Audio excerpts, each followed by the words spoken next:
భారత అంతరిక్ష పరిశోధన సంస్థ ఇస్రో మరో ప్రతిష్టాత్మక ప్రయోగానికి సిద్ధమైంది.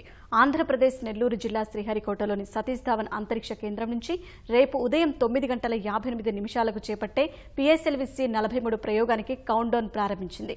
ఈ ఉదయం 5:58 మొదలైన కౌంట్డౌన్ 28 గంటలు కొనసాగనుంది.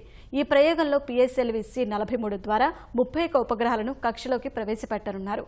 ఇందులో భూగోళ పరిశోధనలకు ఉద్దేశించిన భారత ఉపగ్రహం హైసిస్ సహా అమెరికాకు చెందిన 23, Australia, Canada, Colombia, Finland, Malaysia, Netherlands, Spain దేశాలకు చెందిన ఉపగ్రహాలను PSLV-C 43 నింగిలోకి మోసుకెళ్లనుంది.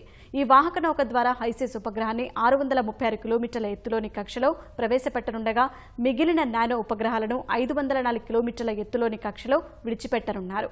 ప్రయోగానికి సర్వం సిద్ధమైన వేళ ఇస్రో చైర్మన్ శివన్ తిరుమల శ్రీవారిని దర్శించుకున్నారు. PSLV-C 43 ఉపగ్రహం నమూనాను స్వామివారి పాదాల చెంత ఉంచి ఆశీస్సులు పొందారు.